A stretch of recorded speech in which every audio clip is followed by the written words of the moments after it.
ابو الحسن نقوی اپنی مشہور زمانہ کتاب 32 برس امریکہ میں لکھتے ہیں اور ہم سب کو نصیحت کرتے ہیں، اور بہت اچھی نصیحت ہے کہ ہمیں نافع بننا چاہیے، یعنی نفع پہنچانے والا اور فائدہ پہنچانے والا۔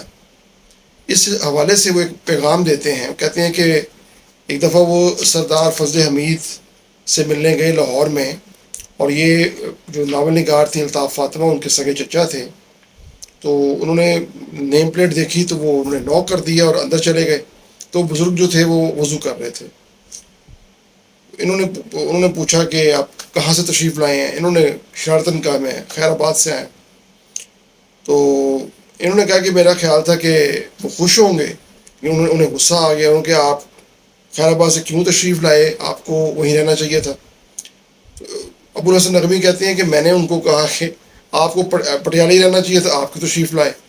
تو انہوں نے غصے سے کہا کہ میں پٹیالہ سے ہرگز تشریف نہیں لایا، بلکہ وہاں وسیع پیمانے پہ ہندو مسلم فسادات ہو رہے تھے، اور یہ تو بلوچ ریجمنٹ تھی جنہوں نے مجھے پاکستانی فوجی ٹرک میں پھینکا اور لاہور میں مجھے مہاجرین کیمپ میں اڈھیل دیا۔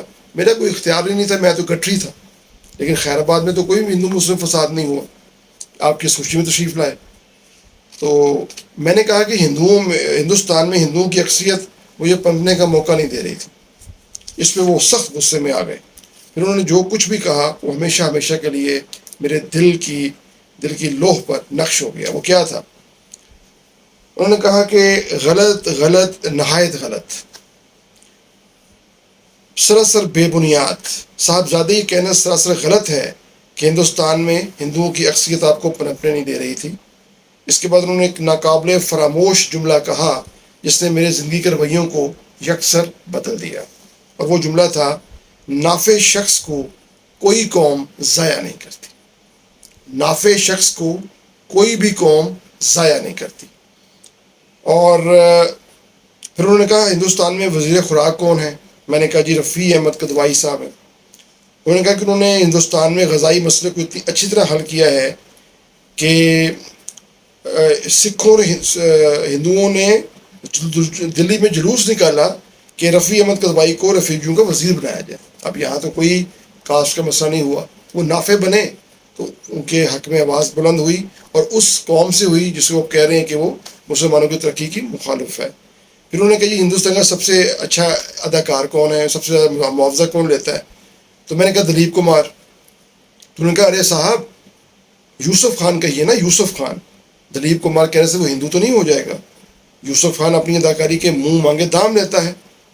پھر انہوں نے کہا کہ حضرت صاحب یہ بتائیے کہ ہندوستان کی فلم انڈسٹری میں کہانی لکھنے اور ہدایت کاری کا سب سے زیادہ معاوضہ کون لیتا ہے؟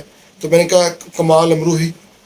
اچھا صاحب سردار بھائی پٹیل کا ہندوانہ جو تعصب ہے وہ سب جانتے ہیں، لیکن وہ سرنگی نواز بندوق خان کو کسی حالت میں ضائع نہیں کرنا چاہتے تھے، انہیں پاکستان میں ان سے روک رہے تھے۔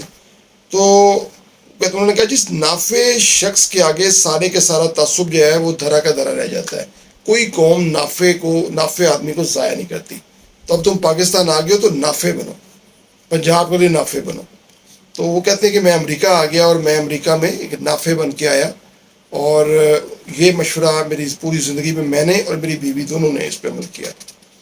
تو بہت اچھا مشورہ ہے کہ ہمیں نافع بننا چاہیے، ہمیں دوسرے کے لیے فائدہ مند ہونا چاہیے۔ اور آپ دیکھ لیں کہ ہندوستان میں ابھی بھی بہت برے حالات ہیں۔ اب تو ہندو انتہا پسندی بڑھ گئی ہے، جس کے باوجود وہاں کا جو سپر سٹار ہے وہ شاہ رخ خان ہے، پھر سلمان خان ہے، عامر خان ہے، وہ کوئی خانوں کے آگے کوئی بول نہیں سکتا۔ تو وہی ہے کہ جو ہمیں یہ ایک لیم ایکسکیوز ہوتا ہے کہ جی ہم غیر قوم ہمیں کام نہیں کرنے دے گی، یا ہمارے اندر یہ مسئلہ ہے تو ہمیں یہ کام نہیں کیا جائے گا۔ جو نافع انسان ہوں گے آپ تو سب آپ کو کام کرنے دیں گے، سب آپ کی عزت کریں گے، سب آپ کی قدر کریں گے۔ اپنا ڈھیر سارا خیال رکھیں۔